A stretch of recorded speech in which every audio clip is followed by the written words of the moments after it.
Tonight, top story is live once again from the southern border, where migrants continue to cross in record numbers. Title 42 expiring at the stroke of midnight last night, ushering a new era of immigration policy. 32,000 illegal crossings reported in the last 3 days. Migrants waiting hours to be processed, filling up shelters along the border and beyond.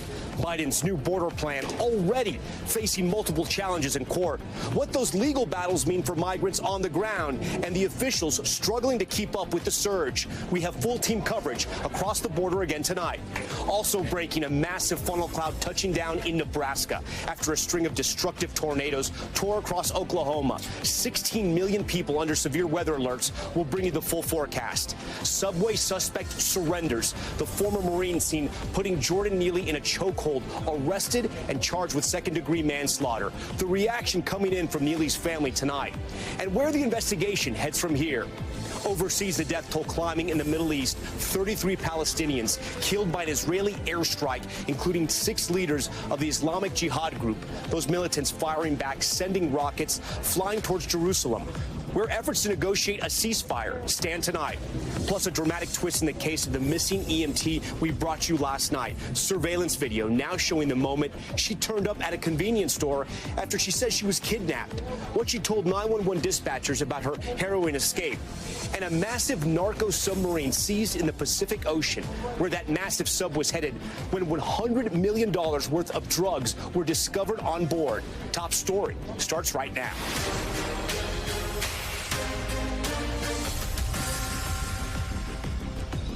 And good evening. We thank you for joining us on this Friday night. Top story is coming to you live once again from El Paso, Texas, at the southern border, where we have been reporting all week, and a historic week it has been. Title 42, the controversial policy used to swiftly expel migrants during the pandemic, is officially over. But the turmoil left behind in its absence is far from finished. For days, we have watched migrants scrambling to make their way north, some hoping to get in before last night's deadline, others waiting for the new rules to take effect before attempting to cross. In the desperate rush, one family using a suitcase to transport a baby across the Rio Grande. Look at that. And in the final 24 hours before Title 42 was lifted, 10,000 migrants apprehended tried to cross the border illegally. Thousands more now lining up as they wait to be processed legally under the new rules. Streets and cities along the border, including right here in El Paso, crowded at times with migrants, to the frustration of some local residents. In a moment, we'll be joined by the mayor of El Paso, who will walk us through how his city is dealing with this surge and the resources he still needs. But first, here's a look at what we have seen on day one. Tonight, the pressure building on the border and in cities across America. With Title 42 scrapped, a new era of immigration in the U.S. is kicking off with all-time high illegal border crossings. Migrants camping between border walls, crossing rivers, and lining up for hours to be processed. In just the last 3 days, more than 32,000 migrants have crossed illegally. The White House says they're adding thousands of beds to detention centers. But local mayors say they need help now. I'm worried about reaching overcapacity. And the issue we have now is that a lot of the immigrants now do not have the financial resources to leave, to take a bus, to take an airplane. Repatriation flights are landing all over Latin America, but the volume of migrants outpacing the courts and the deportation systems. So Title 42 has come and gone, but the flow of migrants has not stopped. This is El Paso. On the other side of that border is Juarez, and you can see the group of migrants that are being led into this bus to then be processed. And now the White House facing back-to-back legal blows. A federal judge blocking the Biden administration's plan to release migrants into the U.S. with no immigration court date and no way to track them after Florida's attorney general sued.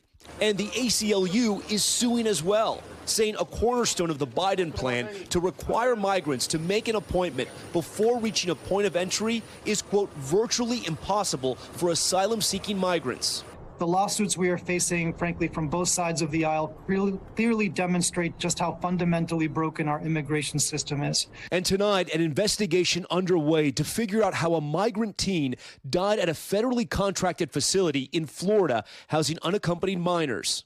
A person familiar with the matter tells NBC News the 17-year-old Angel Eduardo Maradiaga from Honduras received a clean bill of health on May 5th, but was hospitalized 2 days ago. HHS saying investigators are reviewing all clinical details and are in touch with the family. This as cities across the country are running out of space to house migrants. Just this morning, more buses arriving in New York City from Texas. There's a lot more kids, a lot more babies, a lot more families. That's where the Guevara family is trying to go as well. They were processed and released in El Paso with a court date in New York. So you're headed to New York. Do you have any type of plan? The father, Edison, tells me after their 10-month journey, they spent their last $80 on clothes. He tells me they have no way to get to New York and no place to stay when they get there. Is the life that you're living now like this, and I know it's difficult, is it better than what it was in Venezuela? He tells me it is. Here he says his daughters can get a fresh start, that there are opportunities, a way out of poverty. And just like the Guevara family you saw there, with so many migrants being released into the U.S., there's growing pressure on the shelters that are now assisting them. NBC's Julia Ainsley was at one shelter today and had this look inside.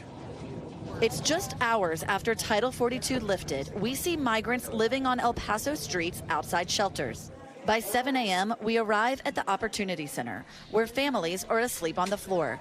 All of a sudden, we're full. It's one of 3 shelters run by John Martin, offering migrant families food, housing, a place to take a shower. We're actually over capacity at this point. Could there be some people sleeping outside the shelters? I hope not, but that possibility always exists. It's about 10 o'clock here inside the shelter, and John says he expects more families to be coming later today. You can see over here, many of them are still sleeping with their belongings pushed against the wall.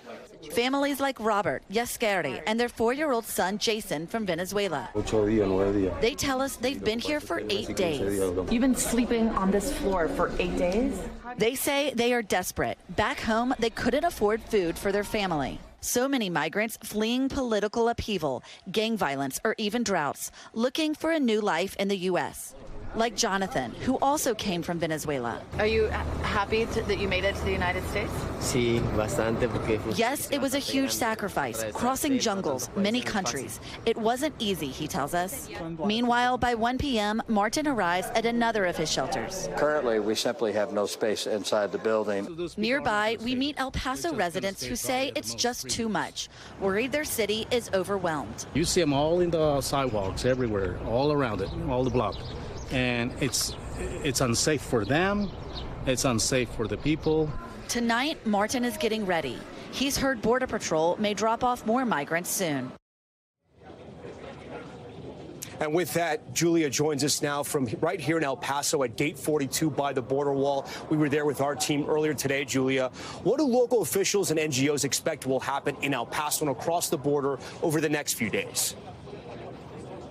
Well, Tom, I'm learning that these migrants that we used to see lined up on the Juarez side have now been processed. Over 1,000 of them have been brought in and processed, and they do expect to do another release of migrants into the El Paso community tonight. Now, those shelters might not be sending everyone out into the streets yet, although we have seen some people sleeping on the streets. But really what I'm told is it's a matter of days. The longer these people stay, and it will take longer to process them now that they can't turn them back into Mexico under Title 42, that means less space in Border Patrol facilities and more people being pushed out onto shelters and maybe even the streets. So, Julia, you've been reporting extensively on the end of Title 42. Was it as much of a catastrophe as everyone expected? I don't think so, Tom, at this point. But what I'm told is it's going to take us a few days. I think that there were a lot of people expecting those 60,000 migrants waiting in Mexico to suddenly come banging at these walls. That's not what happened. In fact, that's not what people who follow this issue closely expected it would happen at all. But now what we're told is that we still need to look ahead. And what I'm told is that June especially could be an incredibly busy month as the new policies converge and the Biden administration is hampered from carrying out a lot of the policies that they put in place to deal with this crisis because courts could now keep them from doing so. Julia Ainsley for us from the border tonight. Julia, we appreciate it. Thousands of migrants, tens of thousands of migrants hoping for a new life in the U.S. while cities like El Paso try to address the ongoing surge. I want to bring in tonight El Paso's Mayor, Oscar Leeser. Mayor, thank you so much for joining Top Story. We appreciate your time. I know you've been busy. Mayor, I noticed that when Julia was doing her report and she was talking about the migrants that are entering El Paso, you looked down and you looked at the television. It sort of sparked your interest. Are you worried that they're still releasing tens of thousands of immigrants right into El Paso streets?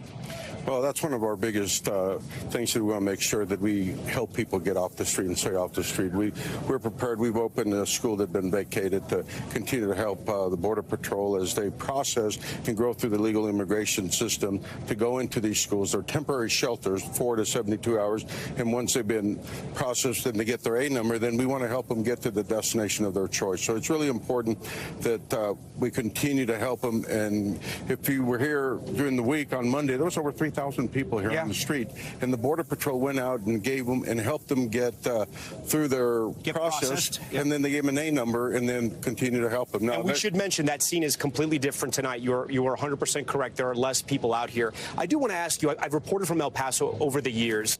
I got to tell you, I was impressed with the way El Paso is growing, the way it has grown over several years. Residents I've spoken to tell me they love to live here. What they haven't loved is having to deal with the crisis here. What has angered you over the past few months? Well, I can't say it's angered me because we're a border community and we do have a responsibility. We know that they're not coming to El Paso. We know they're coming to the United States. And we've been working with the federal government. We all know the immigration process is broken and it needs to be fixed. And, you know, there's got to be an end game to this, and there isn't at this point. But, you know, the federal government has really given us the resource to be able to help them and work with them. And we want to thank the federal government. But at the end of the day, the process is broken. And, you know, I think the Congress and the Senate need to agree to disagree and compromise, because this is a lot of lives. This is people that are being compromised. We need to help them, and we're here to make sure that not only the migrants, but the citizens of El Paso to continue to be safe. Our viewers can't see it, but just to the right of you, though, after you say all this, there are dozens of portalets, right? There are portalets on that side. There are portions of your city that somewhat have been taken over. You need them out here because you have people living on the streets. Doesn't that bug you in any sense? Well, what it is, we want to make sure, like you said, there's 3,000 of them, and we want to make sure we keep them out there. Just because the numbers have gone down, we're not going to come take them away. We come to the streets twice a day, and we clean the streets to make sure that they don't get contaminated, people don't get sick, and, you know, we want to make sure we continue to help them. Our priority is the safety of the asylum seekers, but also the safety of our community. So for us to move them out when the numbers go down and move them in, that makes sense, but to continue to work with them and help them and make sure that they are taken care of, that's very important to us. What has surprised you, if anything, about the end of Title 42? I know it's still very fresh, but has anything surprised you? Well, we were expecting big numbers, as everyone's been reporting. Everyone thought at the end of Title 42, but you thought there would be a crush, a mad rush at the border. Oh, absolutely. And I went over to Juarez 2 days ago. I was there last week, and we talked to them about what are the numbers, what are they expecting. The numbers went way down. A week ago, they figured about 10 to 12,000. Last week, when I went 2-3 days ago, they figured maximum 3, maybe 5,000. And we saw that. That was a real number, and that's because they all were under false pretense. You're talking about just for El Paso, because we've seen 11,000. Oh, absolutely, yeah, absolutely, okay. And, you know, up the southern border, but we're talking about El Paso.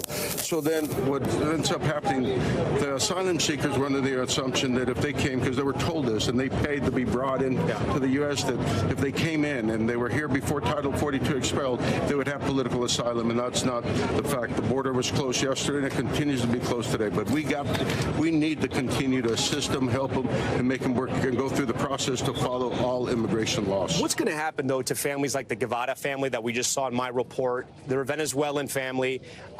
Their court date is in New York because that's where their sponsor is, but they have no money to get to New York. They can't even stay in New York because the person who they knew, their contact, has no room for them.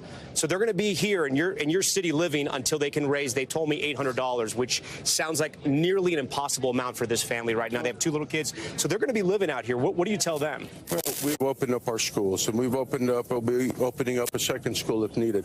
And then we're going to help provide transportation if needed. That's some of the things that the federal government has given given us assistance for to be able to provide transportation, but we will only provide transportation to where the asylum seekers want to go. We're not going to send them somewhere else. You know, we're not going to use people as pawns. We believe that you need to treat people the way you want to be treated, and that's what we want to do here. You said before the immigration system is broken. That is not new. Both Republicans and Democrats think the same thing. But you yourself are an immigrant.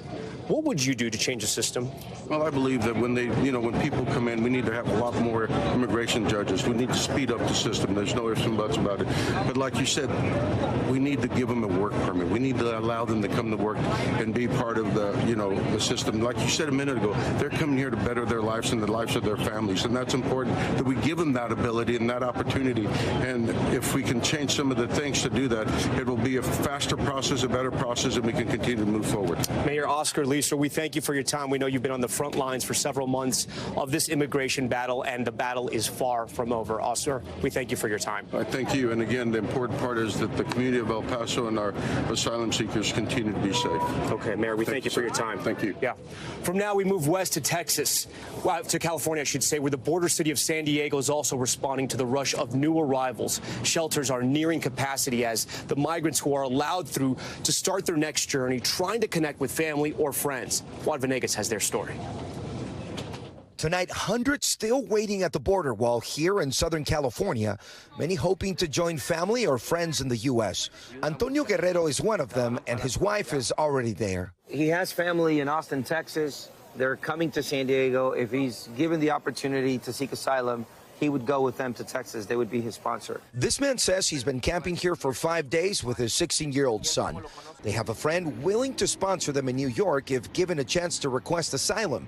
He says they're fleeing from gangsters who've been extorting his business in Colombia. So he says he's got a plan with his friend to be the sponsor. He knows where to go because he wouldn't be doing this if he didn't have an option. After being processed by Customs and Border Protection, those allowed to remain in the U.S. stepping off buses and into shelters.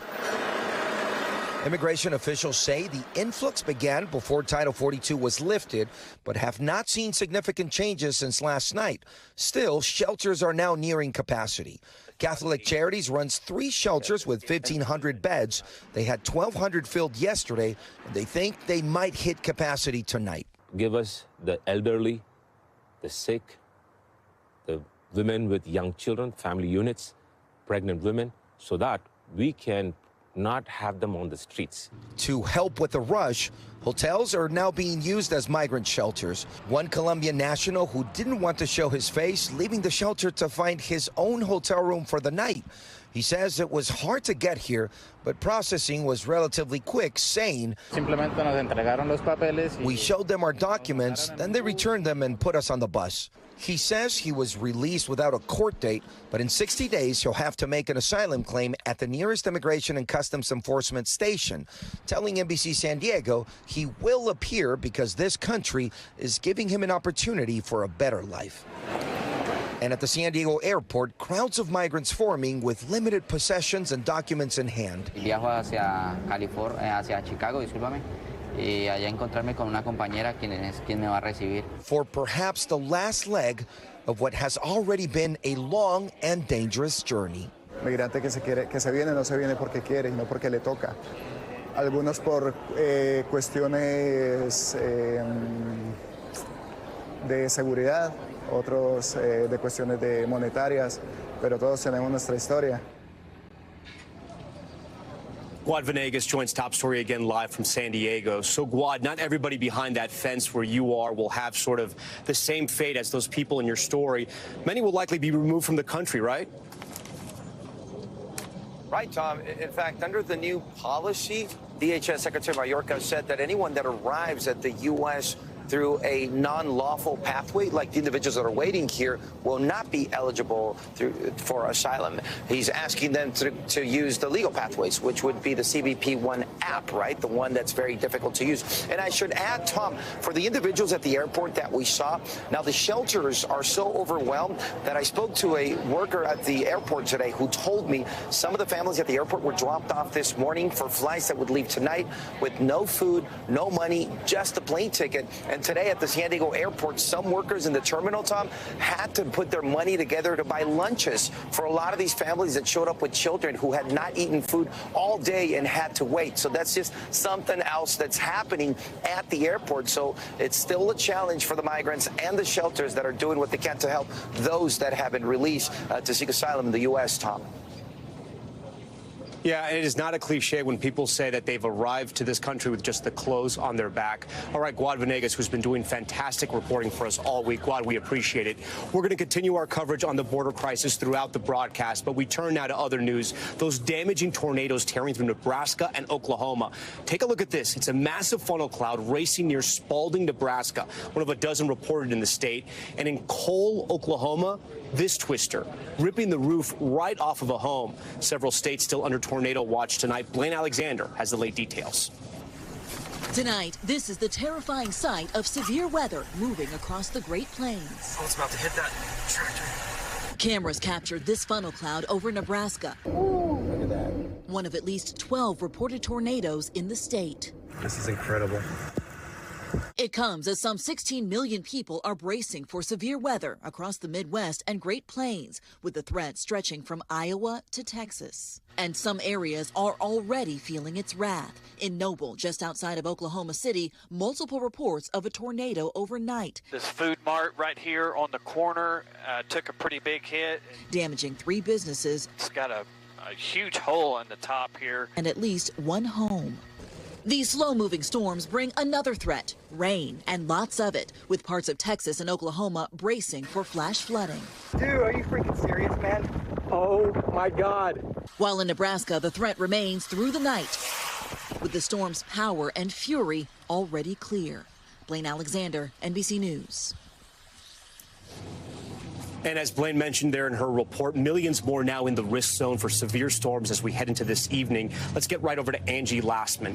Angie, what are you watching tonight? What are the regions? We're watching basically up and down the plains. So from the northern plains down to the southern plains, the Dakotas into Texas is where we have the potential for some strong storms and that heavy rain that Blaine mentioned. But let's start with where those watches currently are. Tornado watch in effect that goes until 9 p.m. That is the region that we've seen already 17 reported tornadoes in Nebraska. It does extend into portions of Iowa and up into the Dakotas. That will last until 9 p.m. So the ingredients are there for those tornadoes. Meanwhile, from the central to the southern plains, we have thunderstorm watches that are going to be in effect until 10 and 11 p.m. Central Time. So the ingredients once again are there to see some of those really strong winds and the hail with those storms. Here's the area that we still have these tornado warnings in effect. These areas, if you live in them, you should be taking cover now because we have some really dangerous conditions developing and continuing through at least the next hour or so. And the threat doesn't diminish here as we get through the next hour. We'll have the potential, even after dark in a lot of these places, to see more of these tornadoes. We know that nocturnal tornadoes are much more deadly, so staying connected is going to be really important even through the evening hours tonight. 16 million people are included in this, again, up and down the plains. The threat doesn't stop for tomorrow. We're going to continue to see this shift a little farther to the east as well. And it's a double whammy for parts of Texas who are going to see that severe threat through the rest of the evening tonight, but also see heavy rain that has led us to some flood watches that have been prompted earlier in the day today. That extends into parts of Oklahoma as well. San Antonio to Brownsville included in this. Oklahoma City as well with these rainfall rates. Quite impressive. We could see 2 to 3 inches of rain per hour, and it's multiple rounds of rain that when it's all said and done here as we get through the weekend, we could see upwards of 6 to 10 inches of rain. Now, the positive of this is we have drought in that area, Tom, so it will be helpful for some relief as far as that is concerned, but not all at once. The flooding concern will be a definite issue here over the next day or so.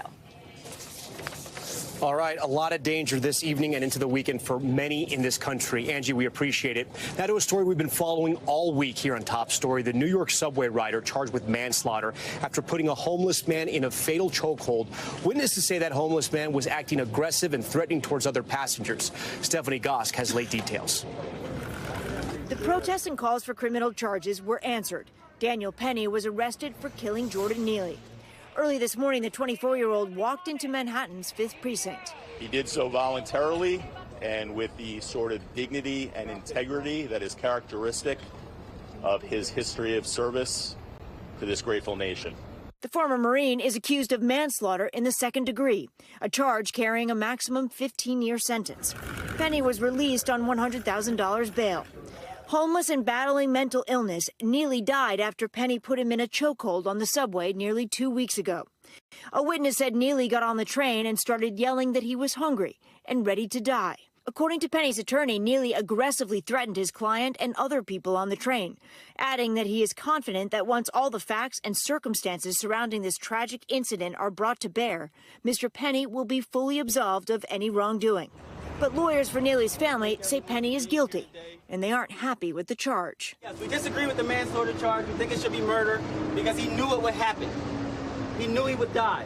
What is the difference between the manslaughter charge and a murder charge?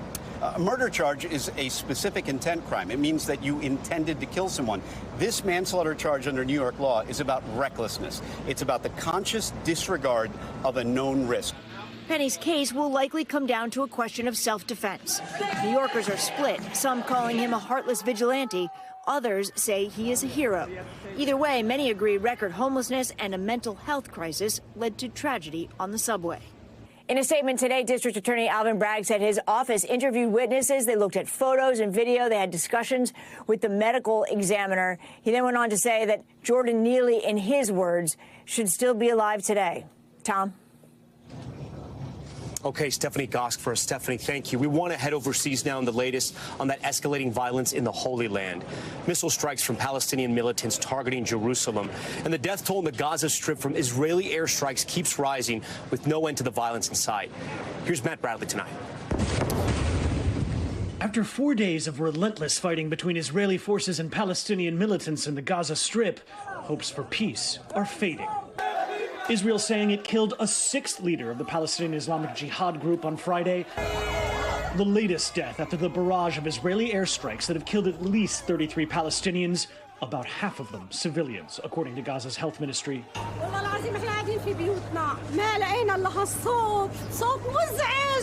صوت خلانا ننط 100 نطة احنا والصغار اتطلعنا من الشبابيك لقينا نار مولعة في الشقة لقبالنا. The Palestinian militant group firing back with their own missiles, killing one Israeli civilian this week and targeting Jerusalem for the first time since the latest round of fighting began. The new wave of violence coming just days after Israeli airstrikes killed 3 senior members of Islamic Jihad. There was talk this week that neighboring Egypt might negotiate a ceasefire. But with the conflict escalating and the death toll rising, the embattled residents of the region expecting this pattern of violence to persist. עתיד? מי יודע מה העתיד צופה לנו? אף אחד לא יודע. חיים אתה זהו, מה ששייך לרכוש זה זהו, ניצלתי היום, וזה מה שחשוב. Well, Tom, if regional peace efforts have been failing, the United Nations now looks like they're trying to intervene. We just heard that China, the United Arab Emirates, and France have called an emergency meeting of the United Nations Security Council. This was yesterday, and it was inconclusive. Now, according to the Times of Israel, it was the United States who blocked a resolution in the Security Council that had expressed official alarm at the escalating violence between Gaza and Israel. Tom? Okay, Matt Bradley for us. Matt, thank you. Still ahead tonight, a major update in the search for an EMT we first told you about last night. Surveillance video showing the moment she arrived at a Cleveland convenience store saying she had been kidnapped. Her chilling calls to 911 dispatchers. Plus, Adidas announcing they will begin selling a stockpile of Yeezys pulled from the market after anti-Semitic remarks made by Kanye West, where the profits will be going. And we continue our coverage from the border. Title 42 has officially expired. We explore the new era of immigration in the U.S. and all the politics behind it, including what could happen in the campaign for 2024. A special edition of Top Story just getting started.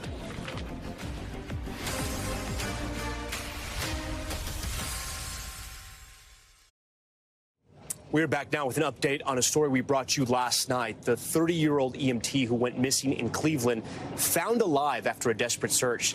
Tonight, the new chilling emergency dispatcher call and how her community is uniting around her. Jesse Kirsch is in Cleveland tonight with the latest, and we do want to warn you, parts of this story you may find disturbing. After an EMT's mysterious disappearance, tonight, relief in Cleveland, with police announcing Lachelle Jordan has been found alive after she was missing for more than 5 days. You'll never believe this. We just got a call from Lachelle Jordan. Authorities releasing first responder audio from around 11 o'clock last night as Jordan apparently called for help from this store, roughly 3 miles from where she was last seen. She said she got away from the people that kidnapped her. They tried to burn her alive. The store manager telling NBC News this is Jordan, seen on surveillance video approaching and entering the store. She appears to be limping in torn clothes as she heads to the counter. Another person in the store then brings her a new shirt. She was coming scared and she was crying. Help, please. They help her right away. Police have not confirmed the identity of the person in the video. In a statement, police say Jordan was located alive on that block and was conveyed to the Cleveland Clinic for medical treatment. I'm really grateful that she's safe. According to a police report, the 30-year-old mother of two was last seen outside her home Saturday night after telling her twin sister she was going to get something from the car, leaving her phone in her house. If you have my daughter, give her back to me. That's all I want. Her family pleaded for help, going door to door in their search as concerning details emerged, raising more questions about her disappearance. For Lachelle to go missing, that is unusual. Jordan vanished just days before this man, Michael Stennett, was expected in court. Prosecutors say he was a former co-worker of Jordan's and has been charged with rape and abduction in a case that involves her. He pleaded not guilty. Court records show she had an order of protection against Stennett, who police say was arrested Monday for violating a protection order.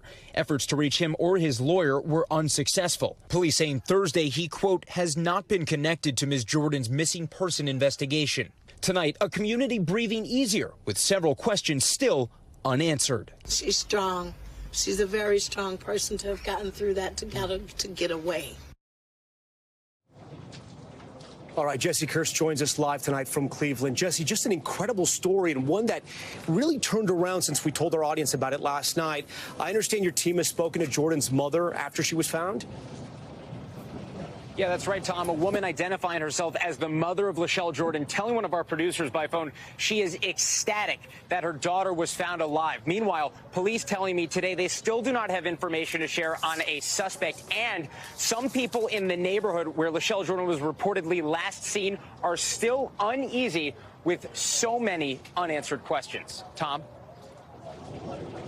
All right, Jesse Kirsch for us. Jesse, we appreciate it. We want to turn to politics now. The GOP fight for the 2024 nomination heating up, with former President Trump taking direct hits at likely candidate Florida Governor Ron DeSantis. The party infighting coming as DeSantis faces an escalating feud with Disney, with the company's CEO Bob Iger firing back at the governor. NBC's Gabe Gutierrez has the latest. The two biggest names in the Republican Party making dueling appearances in the critical state of Iowa tomorrow. I bring greetings from the free state of Florida. Florida Governor Ron DeSantis expected to announce his run for the presidency within the next few weeks, making stops in Sioux City and Cedar Rapids. I just want to thank all of the great people of Iowa. Former President Trump will be in Des Moines and released a video today that may serve as a preview of how he plans to attack DeSantis when they're both in the Hawkeye state. The problem with Ron DeSanctimonious is that he needs a personality transplant, and those are not yet available. Trump has opened up his lead over DeSantis in most recent polling to more than 20 points. DeSantis has remained mostly silent when it comes to the former president. He's waging his biggest battle against Disney, the corporate giant, now pushing back. I got a few things I want to say about that. On an earnings call with investors, Disney CEO Bob Iger responding when asked about the company's ongoing fight with the state of Florida. This is about one thing and one thing only, and that's retaliating against us for taking a position about pending legislation. And we believe that in us taking that position, we are merely exercising our right to free speech. While Iger says Disney still plans to invest $17 billion over the next 10 years at Walt Disney World, he pointedly asked this question. Does the state want us to invest more, employ more people, and pay more taxes, or not? The battle began last year when Disney opposed the Parental Rights in Education Act DeSantis signed that opponents labeled the Don't Say Gay law. The policy banned teaching about sexual orientation or gender identity in Florida classrooms. DeSantis and Florida legislators are now trying to get rid of Disney's decades-old deal, allowing the company to essentially govern itself. Iger is accusing Florida of unfairly targeting Disney, saying that many of the almost 2,000 other special districts in the state, like those surrounding the Daytona Speedway and the Village's retirement community, have not faced the same scrutiny.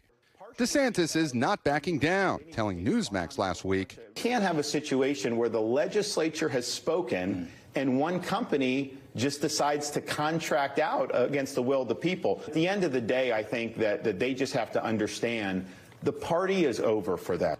In conservative Lake County, Florida, some 40 miles from Walt Disney World, many tell us they support their governor. Definitely on DeSantis' side. Go woke, go broke.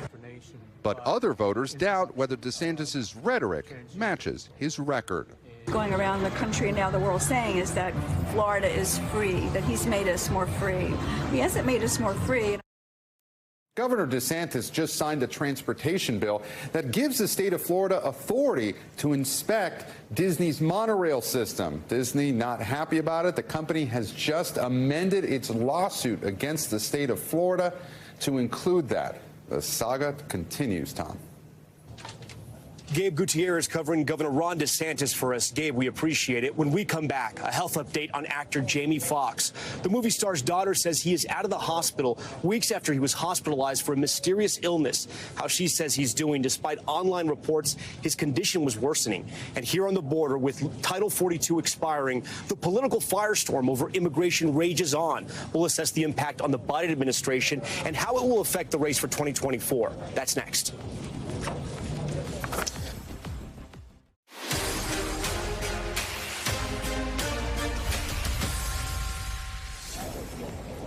All right, back now with Top Stories news feed, and we begin with the Idaho mother found guilty of killing her 2 children and conspiring to kill her husband's first wife.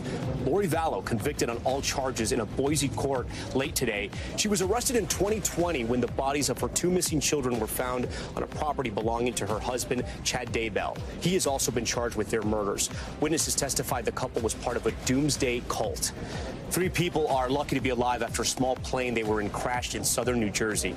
Authorities say a student pilot was practicing an engine failure situation with an instructor and a 3rd occupant when they crashed near an airport in Cape May. Luckily, no one was hurt, and the plane only suffered minor damage. The FAA is investigating all of that. Adidas has finally decided what to do with their stockpile of unsold Yeezy brand shoes. The German athletic and footwear company announced they will sell the Kanye West brand merchandise and donate all proceeds to charity. Adidas cut ties with Kanye West 6 months ago over his anti-Semitic remarks. That move cost them nearly $440 million. It is unclear if West will see any profit from the new sales. And a health update on actor Jamie Foxx, the star's daughter, announcing on Instagram that he is out of the hospital and doing well. She says he's even playing pickleball. His daughter posting the update after false reports online that his condition was worsening. Foxx was hospitalized on April 12th and reportedly was there for weeks, but still no word on how and why he ended up in the hospital. All right, now to power and politics. The border crisis we're seeing on the ground here sparking a fierce debate over President Biden's immigration policy, a debate that will have a direct impact on the 2024 race for the White House. I want to bring in tonight Alencia Johnson. She's a former Biden campaign senior advisor and former Republican congressman and NBC News political analyst Carlos Curbelo. Welcome to you both tonight. Alencia, I want to start with you. How big of an issue do you think immigration is going to be in 2024? Well, I think it's going to be a huge issue, as it's been, especially over the last presidential cycles. But let's be first very clear about how this is a human rights issue, and people are fleeing to the United States. They're fleeing poverty, they're fleeing war, and this has been exacerbated because of this global pandemic, why we're seeing this unprecedented crisis. The reality is President Biden inherited these issues from President Trump, and while he would love to come together with Republicans for a comprehensive immigration policy that's going to take both sides of the aisles, unfortunately, Republicans are using this and weaponizing this. And actually, it is kind of working for Republicans, but they do not have solutions because they're going to need to come across the aisle and work with Democrats on something. And so this isn't the beginning or the only time we're going to hear about immigration. It will be a key issue in the 2024 election. Carlos, you know, I want to go back to 2016 because in a lot of ways, the reason why former President Trump's campaign caught fire is because of immigration. He launched his campaign with that speech at Trump Tower where he used that racially charged language to talk about immigrants. But that caught fire with Republican primary voters, right? So I wonder if the situation now, which is completely out of control, we're talking about record high illegal crossings, is that going to help the former president? Tom, immigration is an issue where Republicans, and especially Donald Trump, feel like they can go on offense. And poll after poll, it's usually the issue where the Biden administration gets the lowest marks. And even though some of Trump's policies during his tenure as president weren't popular because they were perceived to be cruel by a lot of people, like the policy that separated children from their families, still border crossings, illegal boarding crossings, were much lower during the Trump administration than they are during the Biden administration, including during the pandemic. So you can expect the former president to make the case that he was more competent about dealing with the border, and you can expect Hill Republicans to continue going after the Biden administration and Secretary of Homeland Security Alejandro Mayorkas over this issue. Yeah, and making those visits to the border like we saw just last night. Alencia, I want to go back to a point you made in your first answer. You said that President Biden inherited this problem. That is true, but that's really not the whole story. Some of this problem is very self-inflicted, and it goes back to the 2020 campaign when Democrats campaigned for their votes and were very open to immigrants, and they were open to people seeking asylum. Here's what President Biden said during the 2020 campaign. All those people are seeking asylum. They deserve to be heard. That's who we are. We're a nation that says if you want to flee and you're fleeing oppression, you should come. This is the first president in the history of the United States of America that anybody seeking asylum has to do it in another country. That's never happened before in America. That's never happened before in America. You come to the United States and you make your case. That was President Biden in 2020. President Biden now in 2023, much different. The policy now says you cannot come to America. You have to stay in another country. You have to seek asylum first in another country and then apply on an app. Alencia, that's got to hurt the president come the campaign. Well, I'm going to be very honest. The immigration groups, civil rights groups, human rights groups are a bit upset right now and trying to get the Biden administration to have a more comprehensive policy. But in my conversations with the White House and this administration, they still firmly believe that America is a place for immigrants, that people should be able to seek asylum. However, without any help from across the aisle, they are trying to figure out a way in which they can make this happen without driving up a crisis at the border. Are they getting it wrong, or are they getting it, getting into some muddy waters with the immigration rights communities?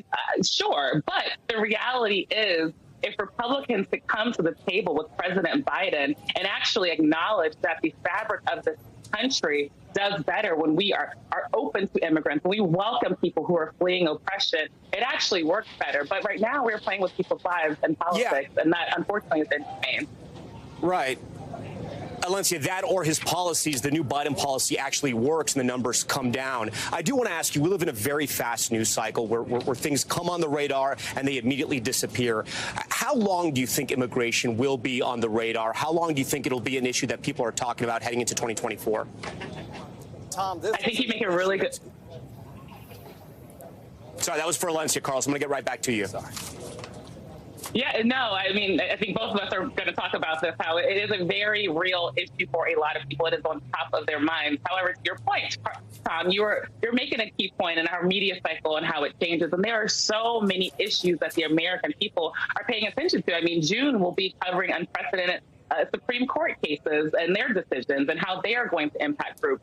But this will still be top of mind for a lot of people who live in states like Texas and Arizona and Florida, for Latino communities, for Caribbean communities, for African nations, for Afghan refugees. It's going to actually be top of mind for folks, even as the news cycle changes and people have to grapple with their feelings around the immigration policies, as well as all of these other issues that Republicans are frankly horrible at. And they will think about those going into 2024. Finally, Carlos, you worked in Congress. How hard is it going to be for the Biden administration to get Congress on board? All morning, all day, we've heard Secretary Mayorkas blame Congress. We know the immigration system is broken in this country. But I do have to ask you, at some point, will Congress be there to help the president? Or is this going to be a battle that is never, or a problem that will never be solved? Well, Tom, the best candidate for Republicans in 2024 would be someone who is actually committed to solving this issue, which, of course, includes enforcing our borders and making sure people are coming to the country legally. But it also means addressing some of the push factors in Latin America and in other parts of the world that are contributing to this surge of undocumented immigrants showing up at our border. And it also means finding a solution for those who are already in our country so that they can in some way become more integrated into the country and they can be accounted for. That type of candidate, someone who could actually speak with compassion about this issue, but focus on the solutions, would really be the strongest for Republicans in 2024. That's not Donald Trump.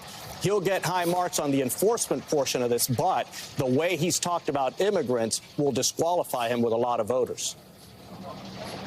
We're going to have to wait and see what happens. Carlos Curbelo, Alencia Johnson, we thank you so much for joining Top Story tonight. Coming up, the narco submarine. A submarine carrying $100 million of cocaine seized in the Pacific Ocean. The video from inside the submarine bust and where it was heading. That's next. And later, it's been a historic week at the border. So now, with Title 42 expired, what's next for the tens of thousands of people who are crossing over?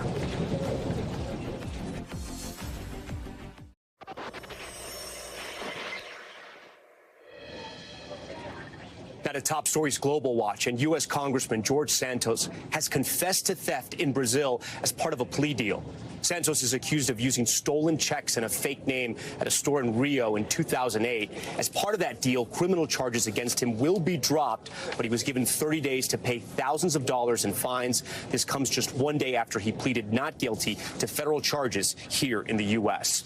In Switzerland, residents of a tiny village in the Alps forced to evacuate their homes.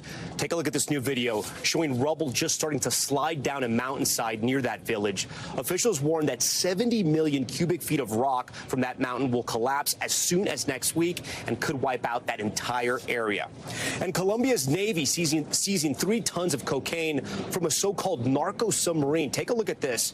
New video shows packages of drugs discovered inside that sub.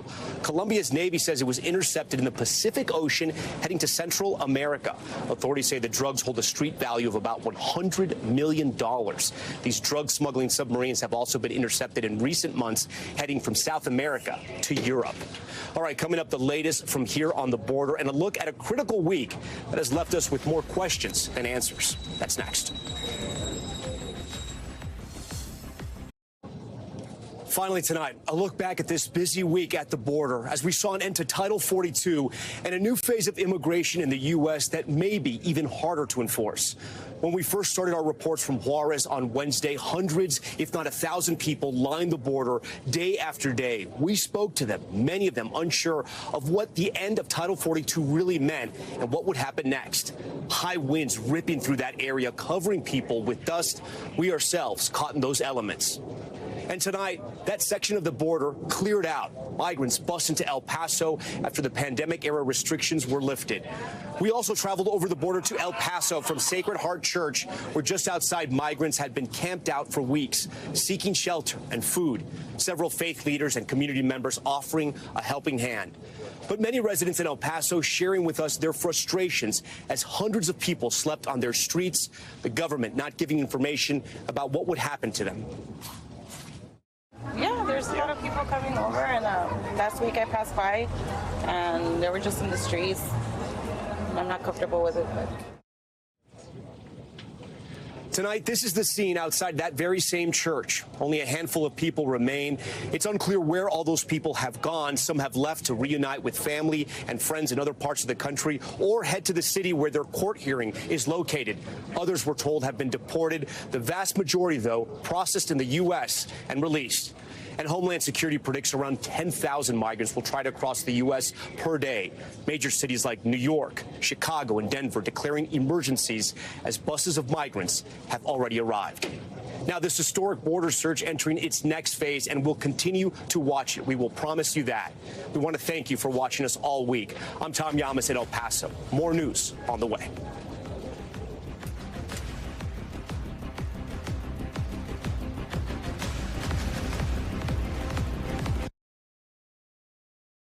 Thanks for watching our YouTube channel. Follow today's top stories and breaking news by downloading the NBC News app.